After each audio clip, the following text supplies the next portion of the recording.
जो समाज दूसरों को शरण देता था, दूसरों को दान देता था, दूसरों पर दया करता था, जो समाज एक बलशाली था, विवेकशील था, जिसको आज अंधभक्त बना दिया है, और उसी का परिणाम कालकी बाई को मारा जा रहा है और कोई बोलने के लिए तैयार नहीं है।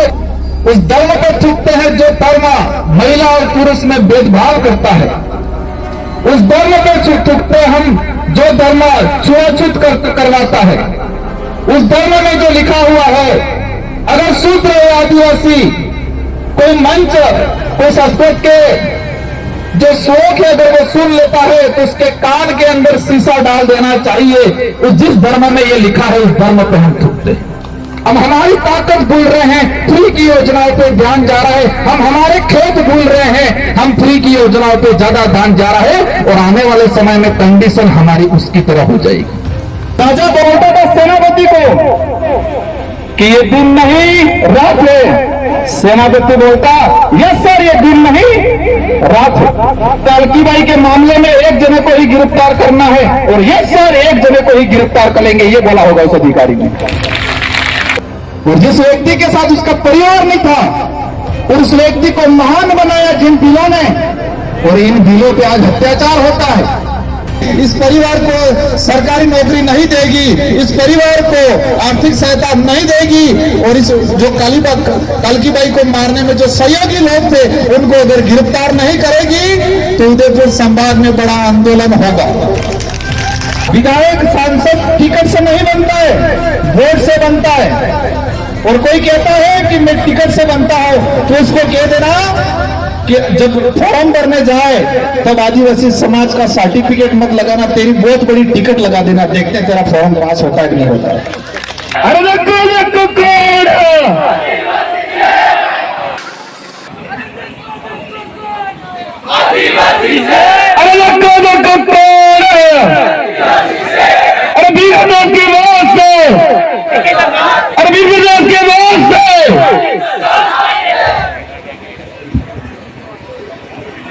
सबने जय जवाहर। आज मन्नारी कालकी माता ने जो उनके साथ जो घटना हुई, उस घटना के विरोध में आज यहाँ पर आदिवासी समुदाय, साथ ही एससी और अन्य समुदाय के जिनका जमीर जिंदा है वो यहाँ पर पहुंचे। मैं मेरा वक्तव्य शुरू करूं उससे पहले यहाँ पर जो पांडाल में जो लोग बैठे हैं, जो प्राकृतिक पांडाल है, इन सभी से अनुरोध करना चाहूंगा कि आप तन से तो बैठे हो भी, मन भी यहाँ पर ले आना भी थोड़ी देर के लिए। ये मन इधर इधर कहीं भटक रहा हो, उस मन को भी यहाँ पर ले आना, और तन और मन दोनों से बैठना। और मेरे से पहले जितने वक्ताओं ने जो बात रखी है, इन वक्ताओं की जो बात है, अपने सॉफ्टवेयर आज ही ऊपर वाली जी खोपड़ी दिमाग आना सॉफ्टवेयर में हेती सेव करी दियो और फिल्टर मारी लियो। मैं मेरी जो बात कह रहा हूं इसमें जो अच्छी बातें हैं, इन बातों को भी हमेशा के लिए सेव कर देना, और समय आए उन समय के अनुरूप इन बातों, ये जो बातें कही गई है उन बातों के अनुरूप कार्य करें। हम क्या थे, हम क्या थे, कौन थे और क्या हो गए। हम थे कौन, क्या थे और कौन हो गए वर्तमान में, और क्या हो रहा है हमारे साथ। कालकी बाई के न्याय के लिए वो भगवान न्याय देगा, यही कह रहे होंगे हमारे गोविंदा के भाई, आसपास के भाई। क्योंकि कालकी बाई को मारा भी किसने है, जो मीडिया में पड़ा उसके हिसाब से बता रहा हूं मैं। कालकी बाई को भोलेनाथ ने मारा है। यूं भोलेनाथ प्रवेश कर गए थे प्रताप सिंह के नाम, प्रताप सिंह के अंदर भोलेनाथ प्रवेश कर गए। और भोलेनाथ ने उस बुजुर्ग माता को मारा, तो गांवों में प्रचार क्या हो रहा होगा? भगवान ने मारा। तो भगवान गलत हो सकता है क्या? ऐसे भगवान पे थूकता हूं मैं आज। क्या क्या कंडीशन बना रखी है। हम वहां से आए, यहां तक मैं सुन रहा हूं, हर वक्ता बोल रहा है, उस वक्ता से पहले जो नारा है वो भी सुन रहा हूं, और मेरे लिए भी वो नारा बोला गया। शेर आया, आदिवासी समाज, ट्राइबल और टाइगर, उन शेरों की स्थिति क्या हो गई है? इस पे एक बात याद आ गई और उस बात को बताना चाहूंगा मैं, इसको गौर से सुनना। ये जयसमन के आसपास, श्री राजसमन के आसपास फॉरेस्ट का मतलब वन, पूरा जंगल इलाका था, और एक पामड़ा गया वहां व्यापारी, और उसने वहां होटल खोली। एक दो दूसरी होटलें भी थी, और इन होटल उस आदमी ने खोली। खोलने के बाद होटल बराबर चल नहीं रही थी, होटल पे कोई ग्राहक नहीं आ रहे थे बराबर बाजार से, लेकिन वहां उसके पास में एक टंकी बनाई थी पानी की, तो उस पानी पीने के लिए जंगल से शेर आ रहा था, पैंथर आ रहा था, और वो पैंथर उस टंकी पे पानी पीने आता था चुपके, दिन में, शाम को, सुबह। तो उस जो व्यापारी जो था उसने तरकीब सोची और उस पानी के अंदर अफीम डाल दिया, क्योंकि वो शेर कभी कभी आता था पानी पी के चला जाता था अपने जंगल के अंदर। तो उसने देखा कि शेर को कैसे से कब्जे में किया जाए, कैसे गुलाम बनाया जाए, और उसने उस पानी के अंदर अफीम डाल दिया, और वो शेर उस पानी का आदी बन गया, वो नशेड़िया हो गया। और जो जंगल का राजा कहलाता था वो इतना गुलाम बन गया, उतना गुलाम बन गया कि उस होटल के पास ही बैठा रहता, पानी पी के उस टंकी के पास ही। उसकी ताकत, उसकी आइडेंटिटी को वो भूल गया, और वो जंगल का राजा जो कहलाता था वो गुलाम बन गया। और पूरे बाजार में और आसपास मार्केट में ये बात फैलाई कि उस होटल पे खाना खाना जाते हैं तो शेर दिखने मिलता है। और उस बात के आधार पे उस मालिक की, उस व्यापारी की दुकान, उसकी होटल इतनी शानदार चल गई, क्योंकि वहां पर कोई खाने गया, छोटा बच्चा था साथ में, बच्चे ने शेर देखा, वो पैंथर देखा, और जाके उसके स्कूल में बोला कि मैं कल खाना खाने गई थी मेरे पापा के साथ, मम्मी के साथ, और मैंने शेर देखा। उस कक्षा के अंदर 30-40 बच्चे थे, सबने सुना, और 30-40 बच्चों ने अपने घर पे जाके अपने माँ बाप से भी जीत की कि हमको भी शेर देखने जाना है। मतलब वास्तविक पैंथर था। ये कहानी ओरिजिनल कहानी है। और उस दुकान, उस होटल वाले की, उस व्यापारी, उस पामड़े की होटल इतनी शानदार चलने लग गई। वो होटल किस लिए चली? क्योंकि जंगल के राजा को मानसिक रूप से नशेड़ी बना दिया, शारीरिक रूप से नशेड़ी बना दिया, और वो पैंथर, वो शेर मानो, जो अपनी ताकत को भूल के वो गुलाम बन गया और उसकी होटल चलने लग गई।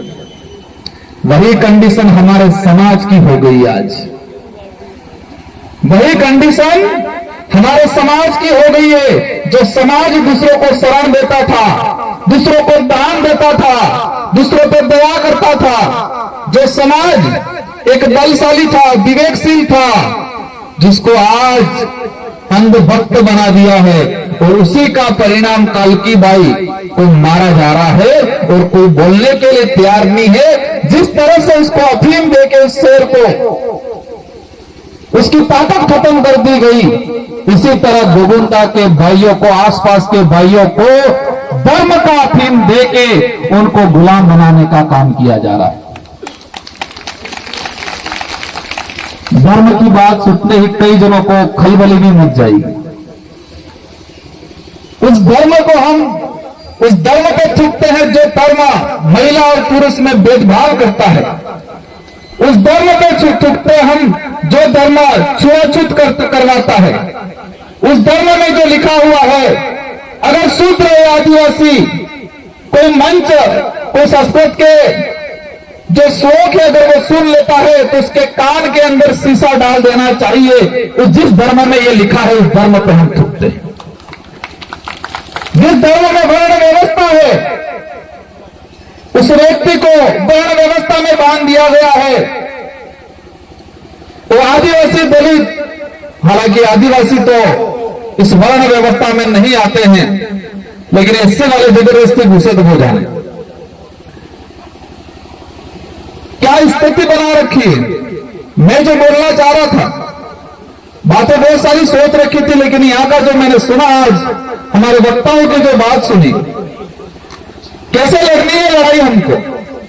आज एकत्रित हो गए, हम सब ने भाषण दे दिया, आपने सुन दिया, आपने तालियां बजा दी, नारे लगा लिए और घर पे चले जाएंगे। कैसे न्याय लेंगे हम भूल जाएंगे। हम तो कहेंगे 1.5 रुपये किलो गेहूं फ्लावर्स से, अभी छोटी छोटी थैलियां मिल रही है, फिर क्या चाहिए।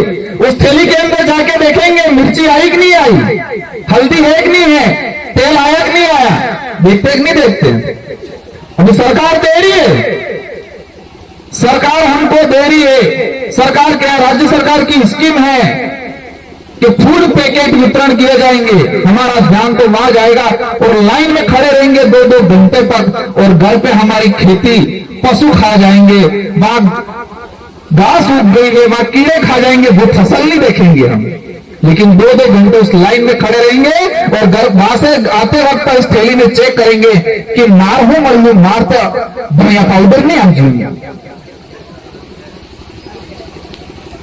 मैं भी सरकार का समर्थक हूं, सरकार को समर्थन दे रखा है, लेकिन सरकार की ऐसी स्कीम जो इस देश की गरीब जनता को आत्मनिर्भर नहीं बनाती है, उसको गुलाम बनाती है, उसको परजीवी बनाती है, ऐसी योजनाओं का मैं विरोधी हूं। जो सरकार की योजना इस देश की आम जनता को आत्मनिर्भर नहीं बनाकर परजीवी बनाती है, उसको मानसिक गुलाम बनाती है, उसको और गरीब बनाती है, ऐसी योजनाओं का मैं विरोधी हूं। क्योंकि ये आने वाले समय में इतना घातक हो जाएगा कि हमें करना क्या है, लड़ना क्या है, और लड़ना किससे है और किस तरीके से लड़ना है वो भूल जाएंगे। और इस बात पे किस्सा सुनाना चाहूंगा।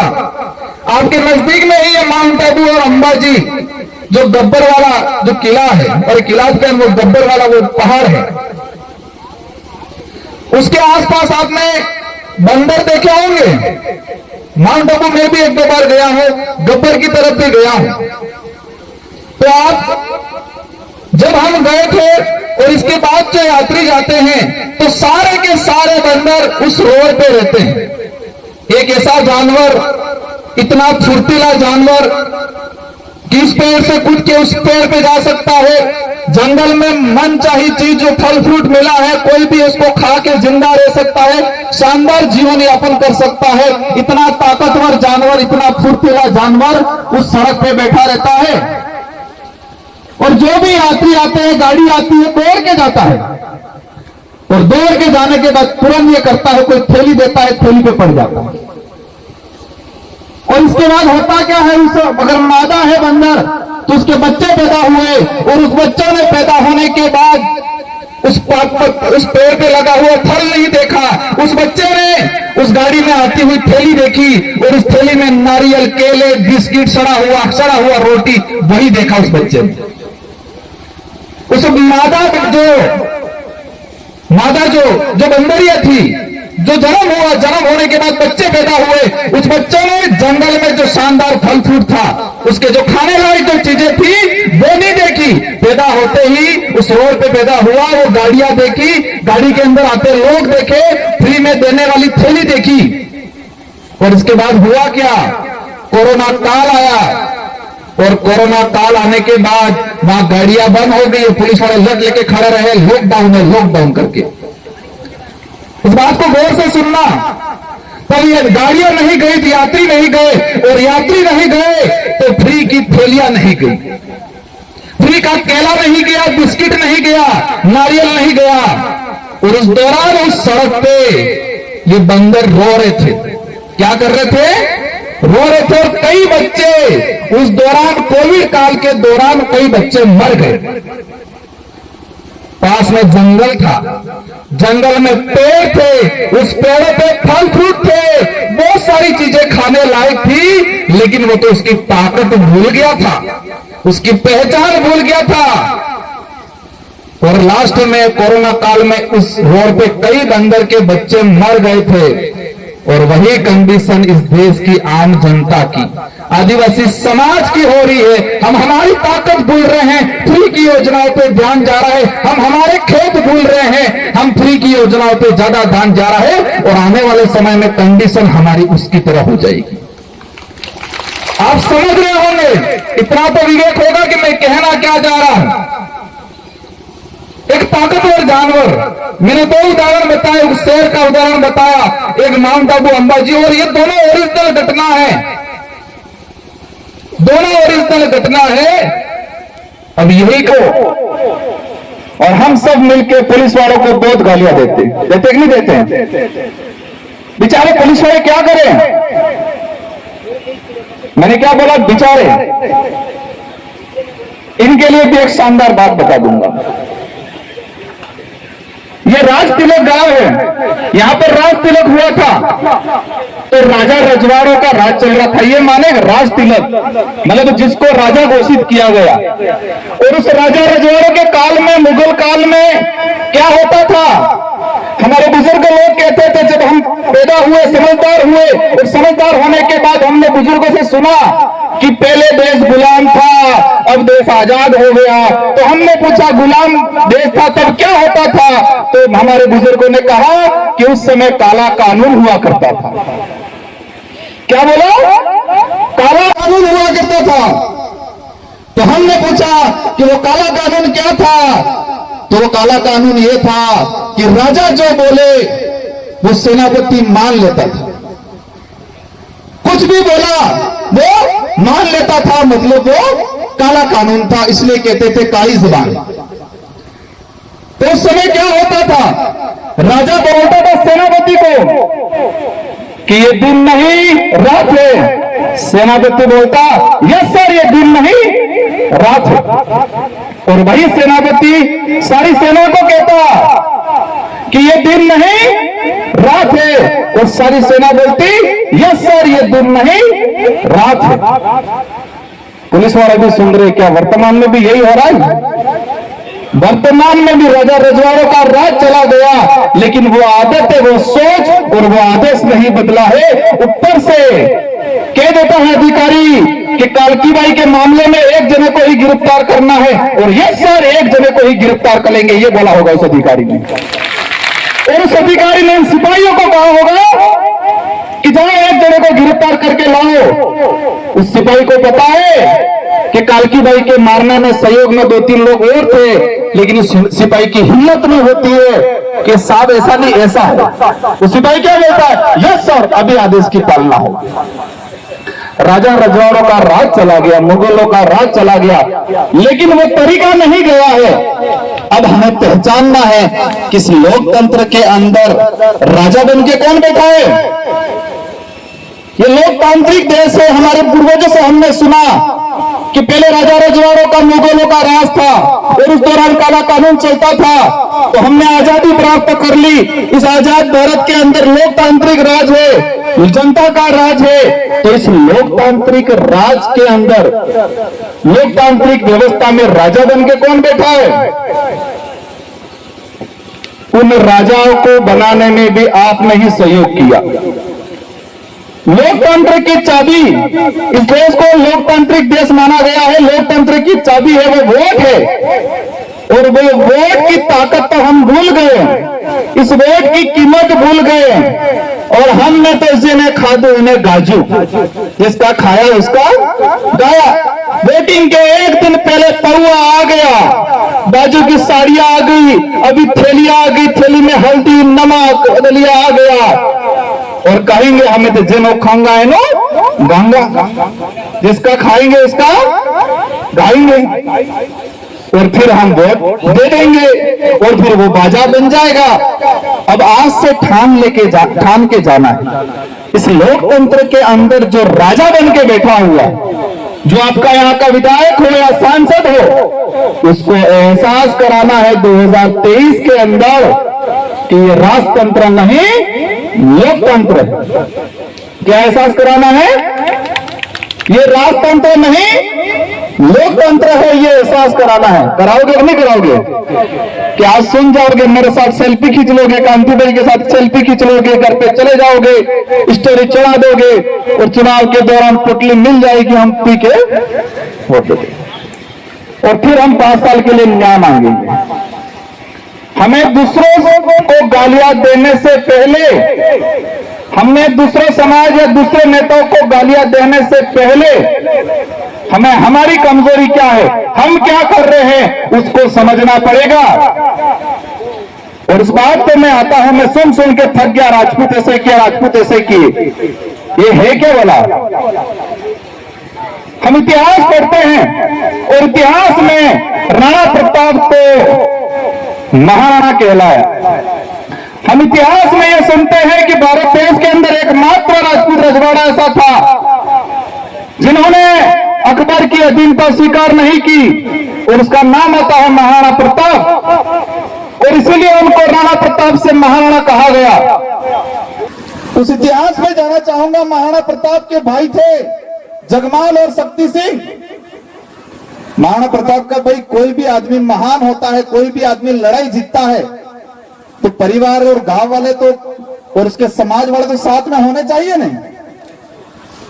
महाराणा प्रताप के भाई थे शक्ति सिंह और जगमाल, और वो दोनों कहां थे? महाराणा प्रताप की लड़ाई में हल्दी घाटी का जो युद्ध हुआ उस दौरान जगमाल और शक्ति सिंह दोनों कहां थे? जिस आदमी को हमने शरण दी, ताकत दी, और ताकत देने के बाद राणा प्रताप से महाराणा कहलवाया, वो भीलों की सेना साथ में थी, राणा पूजा की सेना साथ में थी। और आज मैं तो मानता हूं, जो राजपूत इस भीलों के लोगों पे अगर अत्याचार करता है तो वह महाराणा प्रताप का खून या उनके पर उस कुटुंब का खून नहीं हो सकता है,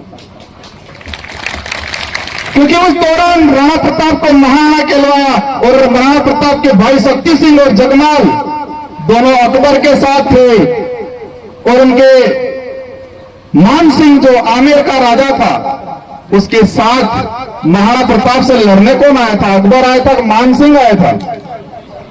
और वो मान सिंह की सेना से लड़ा कौन था?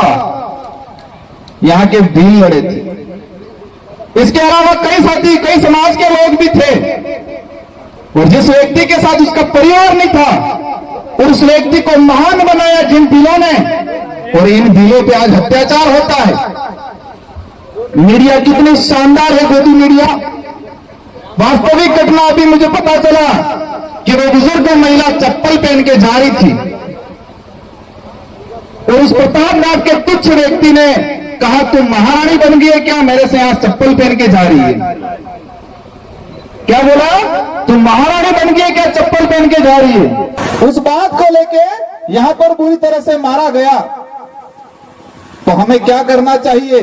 ये लड़ाई अभी गोफन लेके नहीं लड़ी जाएगी, गोफन हमारी कल्चर से जुड़ा हुआ, तीर कमान भी नहीं चलाने, ये लड़ाई शिक्षा से लड़ी जाएगी। आज से ठान लो, सबको शिक्षित होना है, सही गलत को समझना है, और गोविंदा से हर दूसरे घर तीसरे घर वकील तैयार करना है। हमको यहाँ के एक सीआई है, सुनना है मैंने, 9 अगस्त की परमिशन दी। उस परमिशन में क्या लिखा? आदिवासी समुदाय मर्यादा में कार्यक्रम करें। बहुत आदेश देखे मैंने, बहुत परमिशन देखा मैंने, लेकिन किसी परमिशन में आज तक ये बात नहीं थी। क्या लिखा है कि ये लोग आदिवासी समुदाय मर्यादा में कार्यक्रम करें। इस मर्यादा की परिभाषा क्या है? क्या अमर्यादित लोग हैं ये? उस सीआई ने परमिशन दी है शायद, उस लेटर कोई लिखा है किसी ने, कि आदिवासी समुदाय मर्यादा में कार्यक्रम करे। जो अमर्यादित समाज हो, अमर्यादित लोग हो, उसके लिए लिखा जाता है। और किसी आदेश में हम समझते हैं नियम कायदों के अनुरूप कार्यक्रम करें, समझ में आता है, लेकिन मर्यादा में काम कार्यक्रम करें। और मैं आके साथी को कहता हूं, व्यवस्थित ड्राफ्टिंग बनाओ और उस आधार पर एट्रोसिटी का मुकदमा दर्ज करवाओ उन पे भी। क्योंकि जिस समाज को आपने मर्यादा में काम करे ये लिख के दिया है, तो क्या वो समाज अमर्यादित है? जिसकी वजह से आप मूंछ तान रहे हो, उन पे आज तुम अत्याचार कर रहे हो। और मैं दोबारा कहता हूं कि जो ये हरकतें कर रहे हैं वो राणा पूजा, राणा महाराणा प्रताप के वंशज नहीं हो सकते हैं। एक दूसरा घटनाक्रम हुआ हमारे दरपाल गांव में। इसके बाद ये जितेंद्र मेघवाल, इंद्र मेघवाल हमारे एससी के साथी आए हुए हैं यहाँ। देश के अंदर अभी यूसीसी समान नागरिक संहिता कानून बन रहा है, और वो समान नागरिक संहिता कानून को राज्यसभा में सबसे पहले किसने पास किया, मतलब किसने रखा? किरोड़ीलाल जी मीणा ने, उनसे रखवाया गया। इस देश के आदिवासियों को, दलितों को, एससी को इनके ही द्वारा मारो। और हवाला क्या दे रहे हैं? एससी के भाइयों को क्या बता रहे हैं कि भीमराव अंबेडकर जी ने संविधान सभा की जो डिबेट हो रही थी, और संविधान सभा की डिबेट के दौरान भीमराव अंबेडकर जी ने समान नागरिक संहिता का हवाला दिया था। यही आरएसएस के लोग एससी वाले लोगों को यह बता रहे हैं कि भीमराव अंबेडकर जी खुद चाहते थे कि यूसीसी आए, समान नागरिक संहिता कानून बने। और फिर मैंने भी संविधान सभा की डिबेट पढ़ी, और उस दौरान जब ये उस दिन 23/11/1948 को इस पे डिबेट हुई थी, उसको रखा गया था संविधान सभा, जब संविधान का निर्माण हो रहा था, और इस पे दूसरे लोगों ने ये रखा था। और अंबेडकर जी ने कहा था कि जिस दिन इस देश में समानता हो जाएगी, जिस दिन इस देश में छुआछूत खत्म हो जाएगा, भेदभाव खत्म हो जाएगा, उच्च नीच खत्म हो जाएगा, उस दौरान जहां के उस समय के जो लोग होंगे, जो जनप्रतिनिधि होंगे, उस समय की जो विधायिका होगी, वो विधायिका समान नागरिक संहिता लाए, ये बोला था उन्होंने। और उन्होंने कहा था कि देश के अंदर अगर इससे पहले जब तक ये भेदभाव, जब तक ये छुआछूत रहेगा, तब तक इस तरह का कोई कानून नहीं बनेगा। क्या आज भेदभाव, छुआछूत खत्म हो गया? और नहीं हुआ, इस तरह का कानून लाने की क्या जरूरत है? और इसी दौरान इसको हाईलाइट किया गया। सायरा बानू कांड 2016 के अंदर एक जजमेंट आया, सायरा बानू ने अपील की थी, माइनॉरिटी को भी इसमें घसीट लिया, और यहां पर किरोड़ीलाल जी के द्वारा इसको लाया गया। आदिवासी समाज इस इलाके में चलता है कि ईसाई है, वो है। आदिवासी समाज न तो ईसाई है, न हिंदू है, न बौद्ध है, न सिख है। आदिवासी समाज धर्म पूर्वी व्यवस्था वाला समाज है। ये मान लो आप दिमाग में। कई जनों को लग रहा होगा इमरती क्या विधायक, क्योंकि हम इतने कट्टर बने हुए, जोरदार कट्टर बने हुए। धीरे धीरे समझ में आएगा आपको।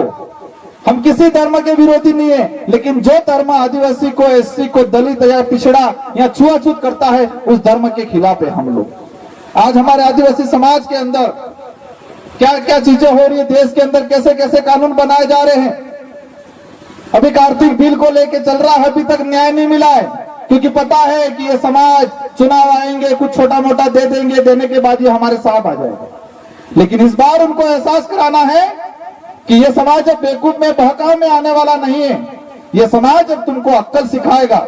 वो लोकतंत्र की चाबी है जो मत है, और इस चाबी को इस बार ऐसा लगाओ कि उनके ताले जंग खा जाएंगे, उनके दिमाग ठिकाने आ जाए। इस बार ताले उनके जंग खा जाने चाहिए। और कई लोग कहते हैं आपको, हमको कितना बेवकूफ बनाते हैं, कहते हैं नरेगा कानून ले आए। अभी राजस्थान सरकार एक कानून लाई, मृत शरीर सम्मान विधेयक, और उस कानून में यह है कि कोई भी गरीब आदमी अगर उसके परिवार के किसी लोग की हत्या हो गई है तो उसको लेके न्याय नहीं मांग सकता है। ऐसा कानून बना रहे हैं ये लोग, और हमको थैली दे रहे, इधर थैली दे दे के खुश हो रहे। और हमारा पढ़ा लिखा वर्ग भी कितना शानदार है, किताब पढ़ के अधिकारी कर्मचारी बन गया और बनने के बाद बूट शूट लगा के शानदार रहता है और कहता है हमारे लोगों को जो धोती या जो कल्चर कार्यक्रम करते हैं तुम क्या गवाह जैसे कर रहे हो। उनको कहना चाहूंगा आप जो बूट शूट लगा के आज खड़े हो, अगर ये संस्कृति नहीं होती तो आपको सर्टिफिकेट नहीं मिलता, और आपको सर्टिफिकेट नहीं मिलता तो आप अधिकारी कर्मचारी नहीं बनते। और किसी भी आदमी के अंदर ये गुमार हो, जो कैटेगरी के आदमी, रिजर्व कैटेगरी के व्यक्ति के अंदर कोई खुमार हो कि मेरे अंदर एबिलिटी है, मेरे अंदर काबिलियत है, ऐसा अगर किसी के अंदर खुमार हो तो एक भी फॉर्म कंपटीशन एग्जाम के वक्त जो भरा है उसमें अपने समाज का सर्टिफिकेट नहीं लगाया, ऐसा बता दे तो मैं मान जाऊंगा कि ये व्यक्ति है शानदार, उसके अंदर काबिलियत है।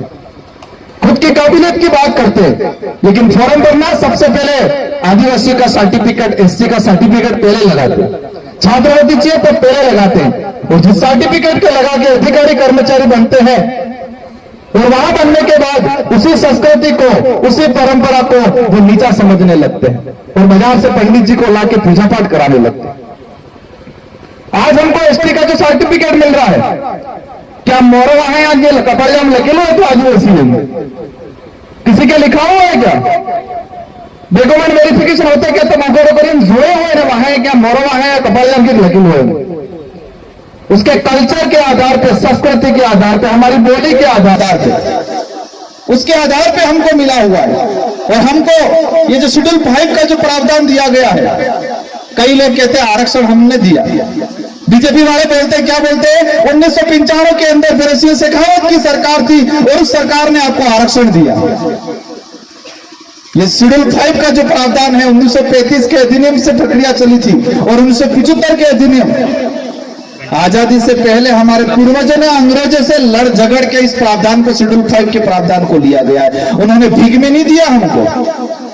1995 के अंदर एक सुप्रीम कोर्ट का जजमेंट आया था, असम का कोई परिवार गया था और उस जजमेंट के आधार पर सुप्रीम कोर्ट ने पॉइंट किया कि सभी राज्यों के अंदर शेड्यूल 5 के प्रावधान लागू होने चाहिए। और उस समय हमारे जो इस इलाके के अंदर सरपंच जो दूसरे लोग बनते थे, विधायक दूसरे लोग बनते थे, और उस समय से 100% रिजर्वेशन शासन के अंदर लागू हुआ।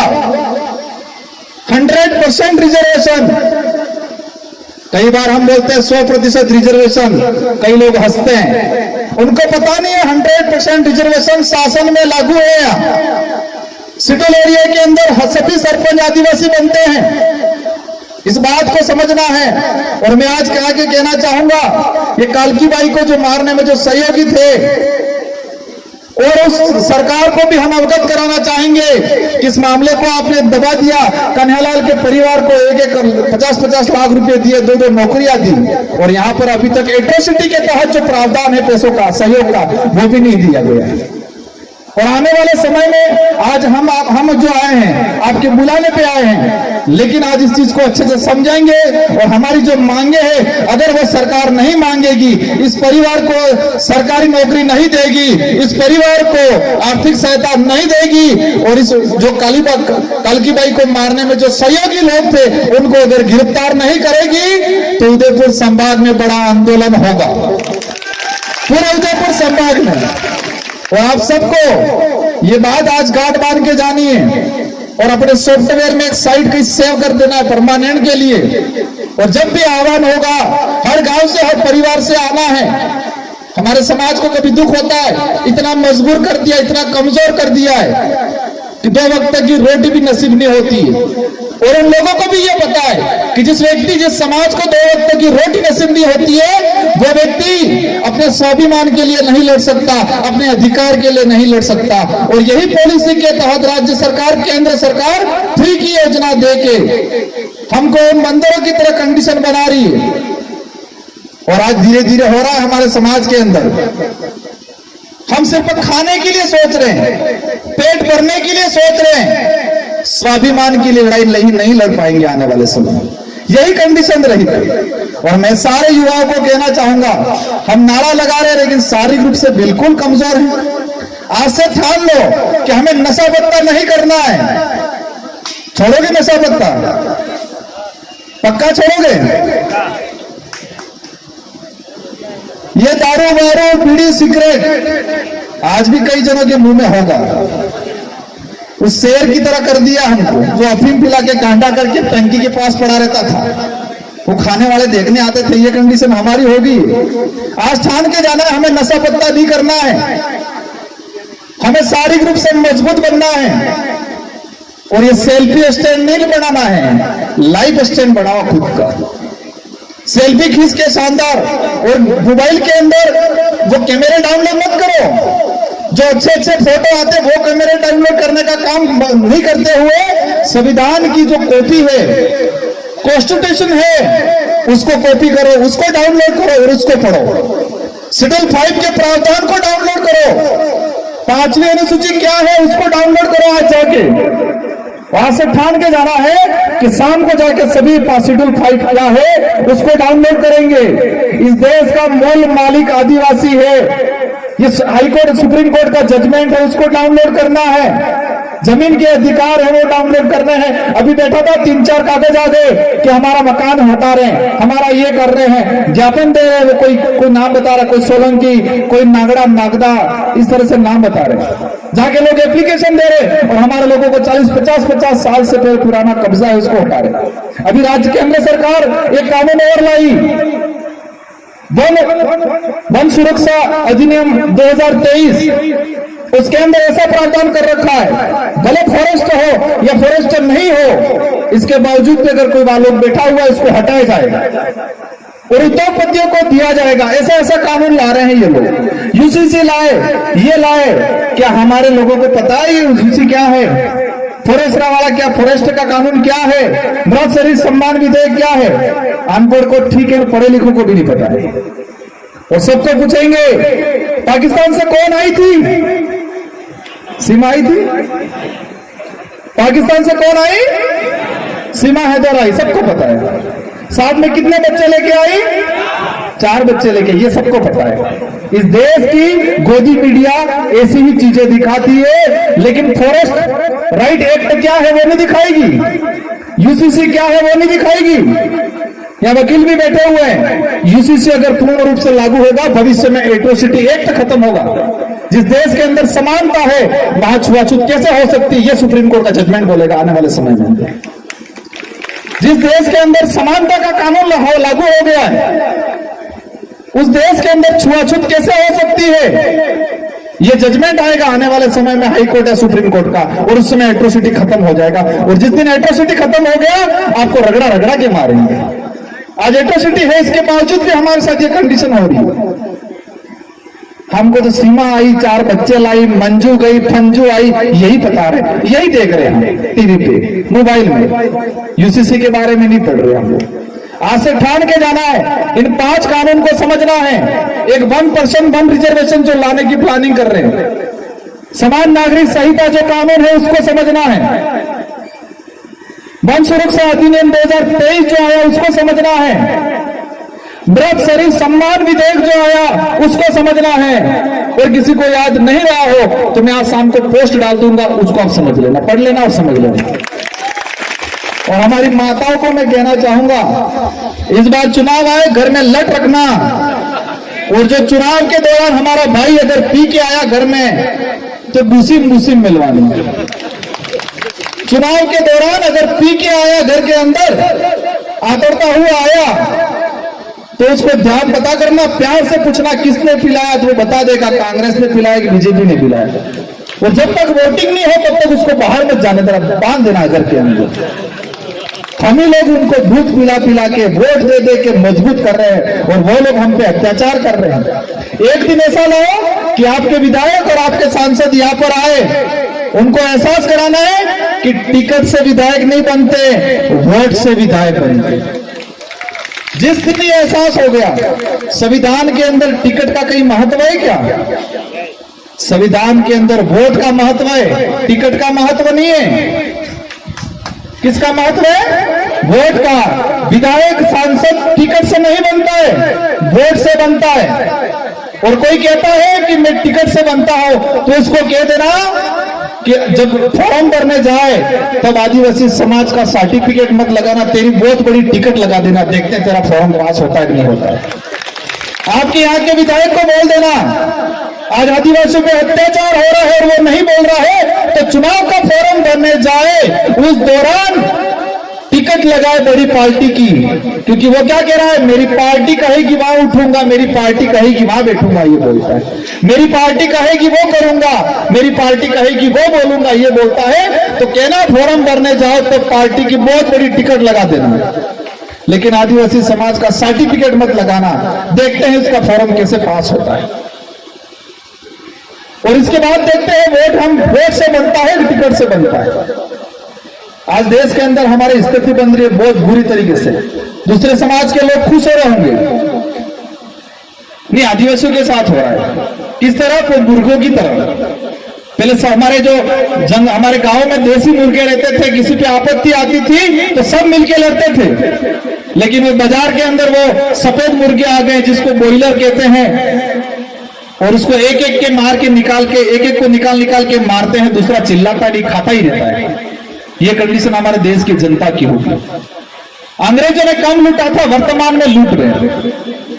आज हमारे यहाँ के फ्री की योजना है, ये योजना जो पैकेट मिल रहे हैं उसमें करोड़ों रुपए का घोटाला है। आईसीडीएस के अंदर जो ये कुपोषण दूर करने के नाम से जो पोषण भिजवा रहे हैं उसमें करोड़ों रुपए का घोटाला है।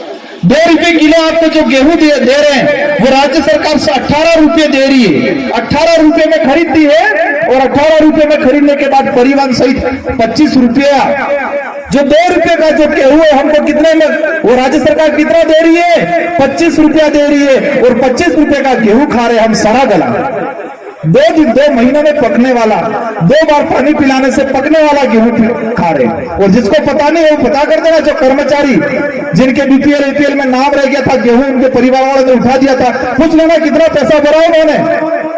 कोई होगा कर्मचारी, कितना पैसा भरा? 27 रुपया भरा, क्योंकि वो राज्य सरकार 25 रुपए में खरीद के ला रही है।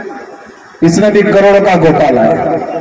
आदिवासियों के नाम से, गरीबों के नाम से योजना बना के करोड़ों का, अरबों का घोटाला कर रहे हैं। अंग्रेजों से भी बुरी तरह से लूट रहे हैं ये लोग। कि ये लड़ाई चुनाव की लड़ाई नहीं है, ये लड़ाई वोट की लड़ाई नहीं है, ये लड़ाई हमारी आइडेंटिटी की लड़ाई है।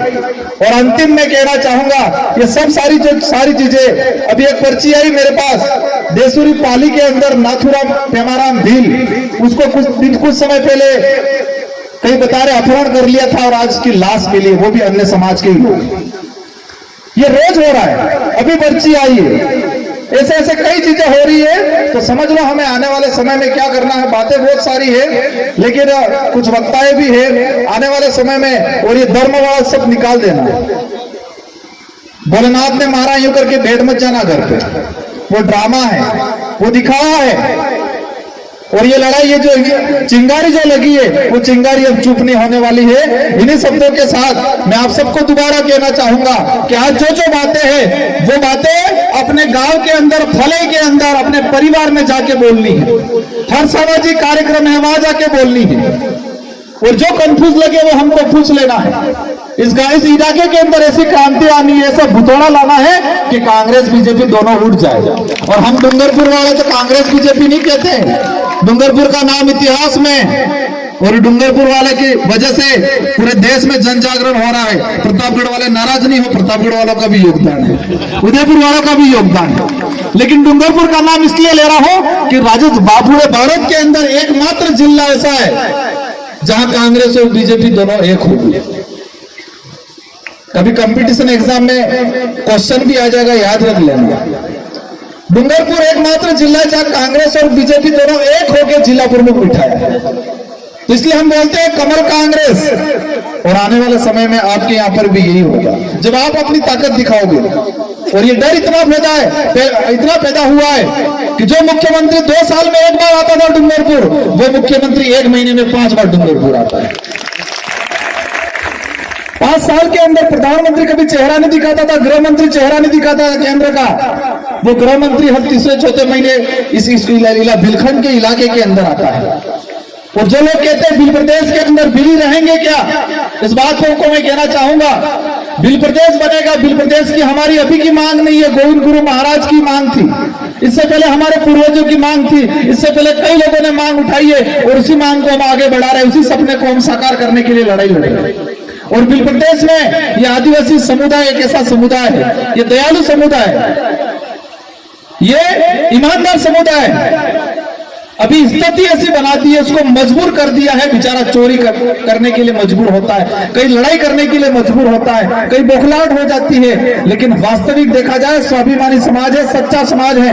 और जो विदेश के अंदर जाते हैं हमारे देश के प्रधानमंत्री जी, उनका जब संबोधन होता है, उनको शुरुआत करते क्या बोलते हैं, क्या बोला जाता है कि उस देश के प्रधानमंत्री है जिस देश को महान देश कहा गया है, उस देश में विविधताएं हैं, अनेकताएं हैं। क्या बोला जाता है, हमारा देश भारत देश महान क्यों है? क्योंकि हमारे देश में विविधता है, अनेकता है, अनेक संस्कृतियां हैं, अनेक जातियां हैं, अनेक धर्म है, और उसी आधार पे उसको विविधता कहा जाता है, उसी आधार पे महान कहा जाता है। एक रोडवेज के बाहर लिखा रहता है अतिथि देवो भव। क्या लिखा रहता है? एक बार मोदी जी कहते कि ब्राजील, पहले मैंने उनका देख रहा था, क्या बोला वहां के संचालन जो कर रहा था उसने इंग्लिश में बोला था, मैं हिंदी में ट्रांसलेट करूंगा। उन्होंने कहा था ये वो प्रधानमंत्री है जिस देश में अतिथि को देवो भव भगवान माना जाता है। अतिथि देवो भव, ये वो प्रधानमंत्री है जिस देश से आते हैं, जिस देश में मेहमान को भगवान माना जाता है, और वो रोडवेज के पीछे लिखा रहता है अतिथि देवो भव। कई सार्वजनिक, कई सरकारी यंत्रों के पीछे लिखा रहता है अतिथि देवो भव। तो अतिथि देवो भव कहाँ है? वो आदिवासी समुदाय में है। हमारे घर पे कोई आता है अनजान आदमी, तो उसको देख के क्या बोलते हैं, कौन एक पामड़ो आवे, कौन एक मेहमान आवे। पहले बुलाते हैं, बिठाते हैं, पानी पिलाते हैं, चाय पिलाते हैं, फिर कहते हैं कि पामड़े तमन पहचान यानी आप कौन हो। और बाजार में जाएंगे, दरवाजा खटखटाए, पहले पूछेंगे कौन है भाई, कहां से आ रहा है, क्या काम है, पानी नहीं पिलाएंगे। तो अतिथि देवो भव आदिवासी समुदाय के अंदर है। और पामणे અમે આટલા વસાડી નાખच्या અને પામણે અમને કમજોર કરી નાખच्या, और पामड़े वार कब्जो कर नाखो, छुआछूत कर नाखो। इसलिए हम सबको मिलजुल के काम करना है। और ये लड़ाई जो लोग कह रहे थे कि बाहर से लोग आ रहे हैं, ये पाकिस्तान से नहीं आ रहे हैं, डूंगरपुर से ही आ रहे हैं, बाहर से लोग आ रहे हैं, और उनके अंदर खलबली मचने वाली है, और ऐसे कीड़े पनपने वाले दिमाग के अंदर जोरदार। आपने देखा होगा बारिश के वक्त जब बारिश आती है तो हमारा जो बैल, जो बड़द, आज टाहो का बड़द कही, यहाँ बड़द बोलते हैं टालो, जब बारिश आती है तो वो टालो कमजोर रहे पहले थे कि उनाड़न दाड़े, क्योंकि उनाड़न बराबर मतलब गर्मी के दिनों में खाना नहीं मिला था उस टाले को, तो वो टाला दुबड़ा हो जाता है। बारिश आने के बाद इस जमीन से घास उगती है, घास उगने के बाद वो टाला चढ़ता है, चढ़ने के बाद वो टाला मजबूत बनता है, और वो टाला मजबूत बनने के बाद दूसरे टाले से टकराता है, और टाले से टाला टकराता है तो उसका सर, ये सींग होता है, सींग टूट जाता है, और वो सींग टूट जाता है तो उसका मालिक देखता है, क्योंकि सींग टूटने के बाद बारिश होती है तो कीड़े पड़ जाते हैं, टाले के सर में कीड़े पड़ जाते हैं। तो उसकी भलाई के लिए वो मालिक सोचता है कि मेरा टाला के दिमाग में कीड़े पड़ गए हैं, उसका इलाज करना पड़ेगा। कांति भाई जैसे मेरे जैसे डॉक्टर को बुलाता है, डॉक्टर को बुलाने के बाद उस टाले को मजबूत पेड़ से बांधता है, उस टाले को मजबूत पेड़ से बांधने के बाद रस्सी से व्यवस्थित बांधता है, वो टाले को व्यवस्थित पकड़ता है, टाले के दिमाग के अंदर, इस सींग के अंदर दवाई डालता है, दवाई डाल के रू डालता है, और रू डाल के कीड़े निकालता है। तो वो टाला दो पैर चिल्लाता, मतलब दोनों पैर कूदता है। और जिसने इस टाले का इलाज किया, वो टाला उस इलाज करने वाले को दुश्मन समझता है, दौड़ता नहीं दौड़ता भाग में। 1-2 महीने तक भी वो टाला जिसने इलाज किया था, वो डॉक्टर और उस मालिक को दुश्मन समझता है और उसको मारने दौड़ता है। पर उस मालिक और उस डॉक्टर ने तो उसकी भलाई के लिए काम किया था, और वही कंडीशन हम अभी कर रहे हैं। वो टाले जो कांग्रेस बीजेपी में चले गए, उनके दिमाग में कांग्रेस बीजेपी वालों ने कीड़े डाल दिए, और इन भाइयों ने हमको बुलाया क्योंकि ये यहाँ के मालिक है और हम डॉक्टर हैं, और उन टालों के दिमाग में जो कीड़े कांग्रेस बीजेपी ने डाल रखे हैं, इन कीड़ों को हम ये अच्छी जो वास्तविक बातें डाल के इलाज कर रहे हैं, रू डाल के। वो टाले दो पैर से कूद रहे हैं आज, पर चिंता मत करो, वो टाले अपने ही हैं। एक दिन समझ में आएगी, उनको लगेगा कि इस मालिक और इस डॉक्टर ने तो मेरी भलाई का ही काम किया था, इसलिए ऐसे टालों से भी बेवजह टकराना नहीं है। हमारे डूंगरपुर में बहुत ताले ऐसे थे पहले, दो पैर कूदते थे, हमसे लड़ाई लड़ने आते थे, लेकिन इन तालों का हमने अच्छे से इलाज किया और वो ताले आज हमारे साथ हैं। इसलिए चिंता मत करो, आपके यहाँ पर भी कुछ ताले होंगे। सुनने में आया इस कार्यक्रम को डिस्टर्ब करने के लिए भी बहुत परेशान किया है, आसपास भी मंडरा रहे होंगे, उस तालों ने उनके खबरी भी भेजे होंगे।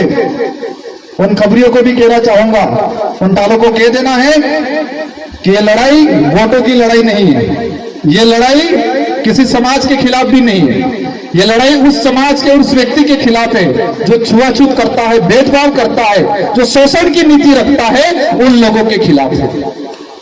ये हमारे अस्तित्व बचाने की लड़ाई है। हमको हमारे समाज को स्वाभिमानी बनाना है, परजीवी नहीं बनाना है। और इन्हीं शब्दों के साथ आप सबको पुनः, और कार्तिक बिल वाला कार्यक्रम आंदोलन चल ही रहा है अभी, आज भी सिरोही जिला मुख्यालय पे चल रहे हैं। इंद्र मेघवाल भी जो गिरफ्तार किए थे उनको भी बरी कर दिया, उनको जमानत पे फ्री कर दिया, जल्दी सुनने में आए। बहुत सारी लड़ाई